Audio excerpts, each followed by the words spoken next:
Legal, estamos de volta com o programa Show do Esporte aqui na sua TV Rio, nessa sexta-feira santa, recebendo os meus convidados, o meu amigo Cleuto Castilho e também meu amigo Paulinho. Nós vamos falar agora das Olimpíadas Escolares, que terminou na última terça-feira, com grandes jogos, o de handebol, Paulinho. Eu ficava naquela lá, tinha outro compromisso, né? Vou sair, não saio, o handebol.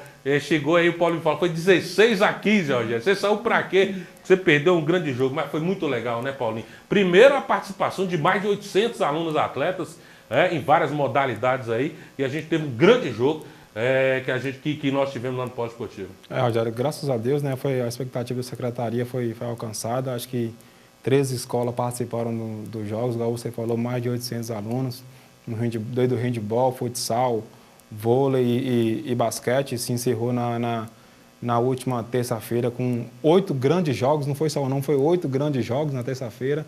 Então, assim, a gente fica muito feliz, fica muito gratificante.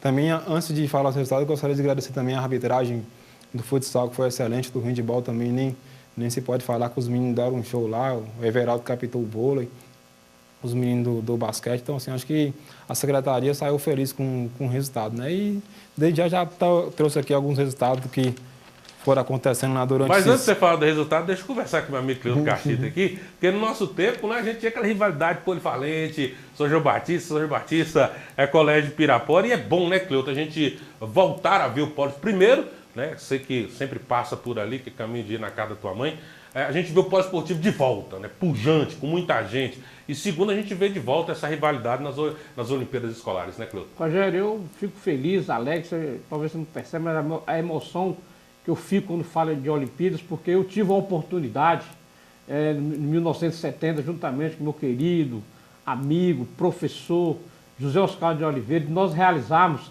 a primeira Olimpíada Estudantil de Pirapora, quando você falou polivalente, né? O qual, graças a Deus, eu fui campeão no handebol, no futsal. É lógico que de 30 anos atrás muita coisa evoluiu no futebol, mas eu passei lá várias vezes no polo esportivo, que eu estava fazendo aula ali, então dava uma descansada, fui lá assistir vários jogos, não acompanhei, né, assim, todos os jogos, mas é como o PC falou aqui, parabéns pela quem participou, parabéns pela organização, Corpo de Bombeiro, Polícia Militar, e em especial a minha querida, né, sobrinha Maria Júlia, foi campeã. Ganhou mais uma, né? Ganhou mais uma, nessa garota aí, brilhante, está despontando aí no futebol piraponense, foi campeã lá no handebol, representando muito bem o time do colégio aqui, né? Paulinho vai dar os resultados, não era a final que eu falei com o Paulinho, falou, não existe final no caso dela, foi com o José Natalino, mas parabéns para toda a equipe, porque, como você falou, Rogério, a prefeitura tem uma estrutura, mas é importante quem está por detrás de tudo organizando. É verdade, a gente fica muito feliz, né, com as Olimpíadas Escolares, porque sem dúvida alguma é uma grande competição. Né? Primeiro que a gente tem aquele negócio de escola contra escola, a gente via torcida organizada, né, Paulinho? Do Instituto Federal do Norte de Minas, a gente tinha lá o pessoal do Colégio Cenecista, do Santíssimo Sacramento, das escolas estaduais, assim, muito legal, parabéns de verdade, a superintendência junto com a Secretaria de Esporte e Juventude, parabéns aí pela realização do evento, que foi sem dúvida um grande evento nessa fase municipal. No mês de abril, agora no final do mês de abril, nós vamos para a fase intermunicipal, né? Que é micro-regional, que é na cidade de Várzea da Palma. Não vai ser na cidade de Pirapora essa fase, mas Pirapora vai estar muito bem representada pelas escolas. Fala aí, Paulo, como é que foi o resultado final? Rogério, no início, logo assim que iniciou a competição, né, iniciou no dia 10, né? A gente teve algumas modalidades que já tinham saído dos campeões, que são chave única, porque no Geng funciona quando se tem chave única, não existe final. Então, a equipe campeã é aquela que soma mais pontos, né? Então, no futsal feminino módulo 1, campeão foi Senec, né? O segundo lugar ficou com a FUNAM. No futsal feminino módulo 2, campeão foi o Coronel Ramos. Segundo lugar foi o Instituto, terceiro lugar ficou com a Anésia. No handebol masculino módulo 1, primeiro lugar foi o Santíssimo Sacramento, segundo lugar o Quintino Vargas. Handebol feminino, módulo 1, que o Cleuto acabou de falar, que é a sobrinha dele. Minha sobrinha Maria Júlia. Primeiro lugar foi o Santíssimo, segundo lugar foi o Senec, e terceiro lugar foi o Zé Natalino. Você vê que teve uma inversão aqui no handebol feminino, módulo 1, e no handebol masculino, módulo 2, o Senec foi campeão e o Santíssimo ficou em segundo lugar. Vôlei masculino, módulo 2, o primeiro lugar foi o Instituto, e segundo lugar foi o Agels. Vôlei feminino, módulo 2, primeiro lugar Coronel Ramos, segundo lugar o Instituto, terceiro lugar Santíssimo Sacramento. E aí no basquete feminino módulo 2, primeiro lugar Instituto, porque no basquete feminino são 2 equipes e o Cidade Jardim não compareceu. Então o Instituto ficou como campeão do basquete feminino. né? No basquete masculino módulo 2, campeão foi a FUNAM e segundo lugar ficou o Instituto. Você já quer os resultados de terça-feira já para poder ficar mais... Vamos, Zé. Terça-feira pela manhã, disputa o terceiro e quarto lugar no futsal masculino módulo 1, Agelce 6, José Natalino 2. O Agelce acabou ficando com o terceiro lugar no futsal masculino módulo 1. Terceiro e quarto lugar no handebol masculino módulo 2, Instituto 16, Quintino Vargas 8. O Instituto acabou ficando com o terceiro lugar no masculino módulo 2. Terceiro e quarto lugar no handebol feminino módulo 2, Quintino Vargas 6, Anésia 9. O Anésia acabou ficando com o terceiro lugar no handebol feminino módulo 2. Daí na final do handebol feminino módulo 2, Senec 11, Instituto 7. Né? O Senec acabou sendo campeão. E na parte da tarde, no início dos jogos, às 3 horas, primeiro e segundo lugar na final do futsal masculino módulo 1, Luiz Balbino 7, Santíssimo Sacramento 2. Luiz Balbino acabou sagrando campeão. Primeiro e segundo lugar no handebol masculino, Senec 16, Santíssimo Sacramento 15. Jogaço, aí, jogo, jogaço mesmo, viu? Quem não teve lá, perdeu. E terceiro e quarto lugar no futsal masculino módulo 2, Cidade Jardim 2, Anésia 2. Nos pênaltis, o Anésia ganhou 2-1. E para fechar com chave de ouro, a final do futsal masculino módulo 2, Agelce Mota 5, José Natalino 2. Ô, Cleuto, a gente percebeu aí que também dentro das Olimpíadas não tem muito, como diz o outro, não tem muito segredo, não. Quem treina mais chega na final e leva, quem não treina fica pelo meio do caminho, né? Com certeza. Hoje, Rogério, é importante, como eu falei, né? Hoje é importante que evoluiu demais o futebol, né? As novas regras, né? Paulinho tá aqui, pode me falar mais. Mas você vê o futsal, por exemplo, né? O futsal hoje, por exemplo, você entra, você sai, quer dizer, você precisa ter um trabalho. Não adianta você querer fazer uma montagem para representar lá uma escola. Você vai acabar levando aí, vai perder mesmo, como algumas equipes aí nem compareceram lá. Quer dizer, é uma pena que isso acontece. Não pode mais acontecer isso no nosso futebol, porque é uma coisa programada, é uma coisa que, se você não tem condições, uma escola não tem condições de participar, né? É melhor não participar. Eu tive conversando, por exemplo, com o meu amigo Adilson Cutia, que trabalhou lá também junto com o Paulinho. Ele estava falando justamente sobre isso. Tem muitos professores, Rogério, às vezes de estar lá ajudando, de estar trabalhando as suas equipes, está preocupado com outras coisas. Tem professor lá que não sabia nem o dia que a sua equipe ia jogar. Quer dizer, precisa se organizar. Por isso você foi muito feliz na sua colocação. Hoje você não vai em lugar nenhum se você não se organizar. Verdade. Você tem que se preparar. É igual ele está falando aqui, a segunda fase, né, Paulinho? Eu não sei quando que vai ser. Agora final de abril. Pois é, mas você já tem que estar se preparando. Verdade, não adianta você chegar lá um dia e querer preparar, Rogério. Hoje a preparação é tudo no futebol, a organização é tudo. Né? Só dentro do que o Cleuto está falando aqui, eu estava assistindo um jogo, estava lá junto com eu, o Ivan e meu amigo Hugo, e o professor de educação física chamando o menino assim, ô 10, vem cá. Pelo amor de Deus, você não sabe o nome do seu aluno? Né? Então, assim, é o cúmulo do absurdo. A gente percebeu que o time dele absolutamente não tinha condição nenhuma de chegar a lugar nenhum, né, Cleuto? É o que eu estou acabando de falar, né? Só mudando um pouquinho aqui, Rogério, eu estava vendo a matéria do Lucas Prato, do Atlético, né? Ele chegou aqui no Brasil, acho que não tem nem um mês. Ele já sabe todos os nomes dos jogadores do Atlético. Quer dizer, um professor de educação física que lida lá com o seu aluno, chamar um aluno ou um aluno, seja ele que for, por número da camisa, isso é um absurdo, né? Quer dizer, eu acho que as escolas precisam se organizar mais, as diretoras precisam cobrar mais, porque ele não está ali fazendo gracinha para ninguém, ele está sendo muito bem pago, ele está sendo remunerado para aquilo. Quer dizer, é preciso, a partir do professor, né, a cara do time vai ser a cara do professor. Se o professor for organizado, pode ter certeza que aquela equipe vai ser organizada. Agora, se começa a bagunçar dentro do professor, como é que eu vou dar moral para a minha equipe se eu sou o primeiro a não saber o nome dos meus atletas ou das minhas atletas? É verdade. É preciso se organizar, Rogério. Você falar em organização, e o Paulinho estava me falando isso, né, que a gente ter WO numa Olimpíadas Escolares é o cúmulo do absurdo, né, cara? Não pode acontecer. Não pode acontecer de forma nenhuma.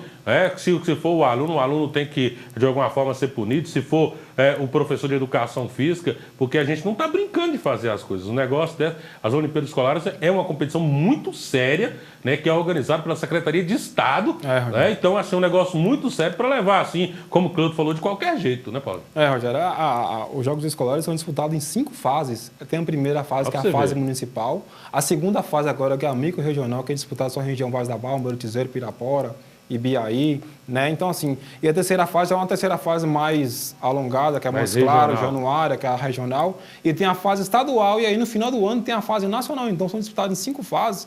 Então, é uma coisa, assim, muito séria, que a gente tem que ter, igual o Cleiton acabou de falar, as equipes têm que ter muita organização. E, graças a Deus, as equipes que foram campeãs foram aquelas realmente mais organizadas dentro de quadra. Agora a gente viu o nível... Por exemplo, Você vê o que o Paulinho está falando, Rogério, né?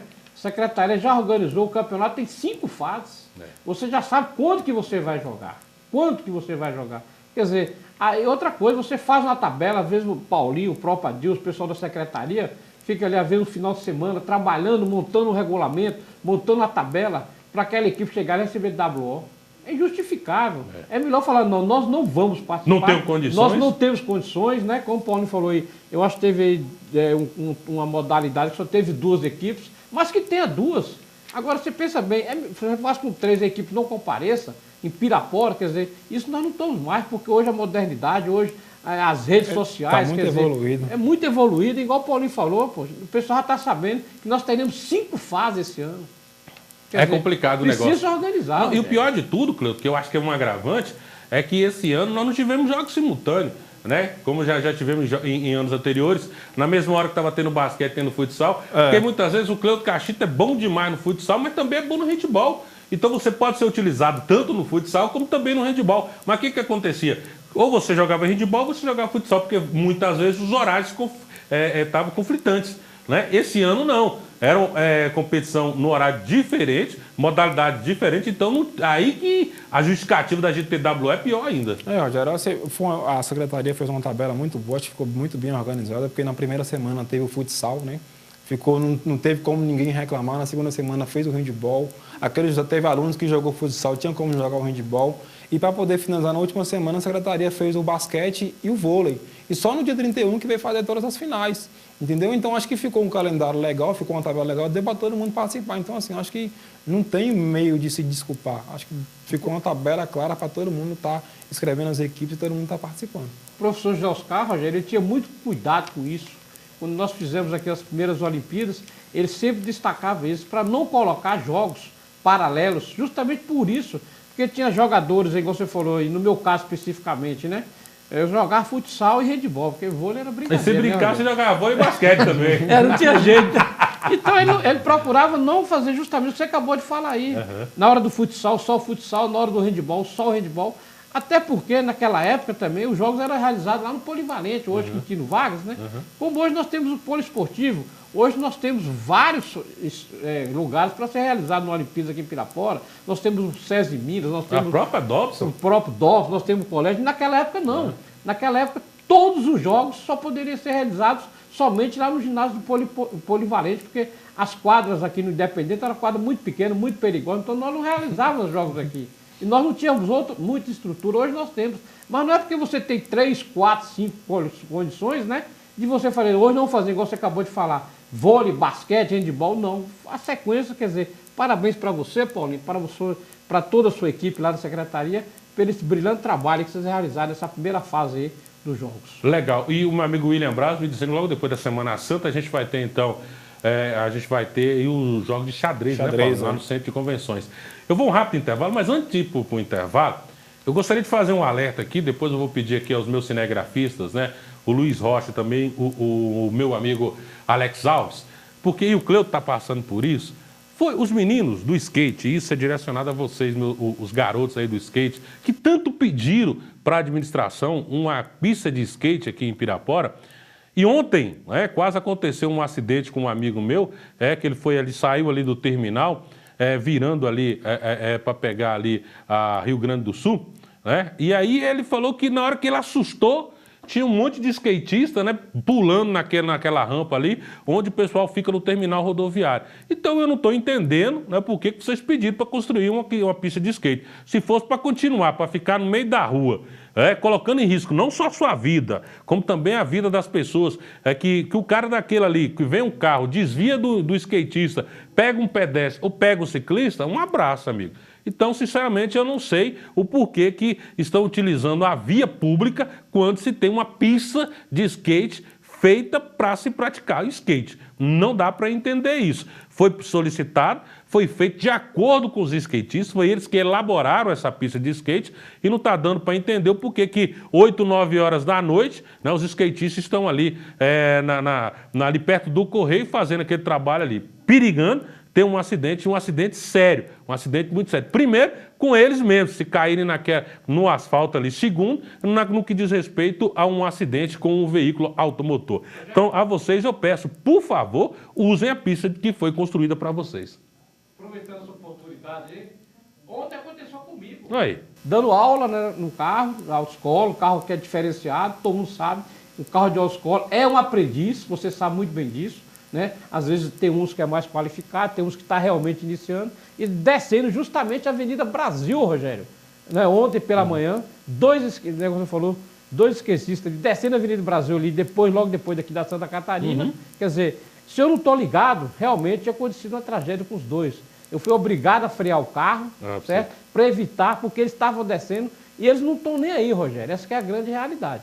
Você foi muito feliz nessa colocação. Hoje nós temos uma das melhores pistas, né, do norte de Minas, quer dizer, temos que realmente se cuidar, porque ali não foi feito para ninguém andar, ali foi feito, né, a pista de skate é lá no bairro Aparecido, vamos lá se prestigiar, vamos esquecer isso aí, Rogério. É verdade. E eu nem conversei com o Cleuton antes do programa, não. Nós chegamos aqui e não toquei nesse assunto com ele, que eu ia comentar sobre essa questão do skate. Aí teve uma pessoa que falou assim, mas a pista é lá no bairro Aparecida. Ué, é melhor eu ir numa pista adequada do que correr o risco de perder a minha vida no centro da cidade, né, meu amigo? Eu vou rápido intervalo e na volta a gente vem falando da categoria de base na Copa Santina, que acontece jogos amanhã no Sub-13 e também no Sub-15. Sai daí não, já estou de volta.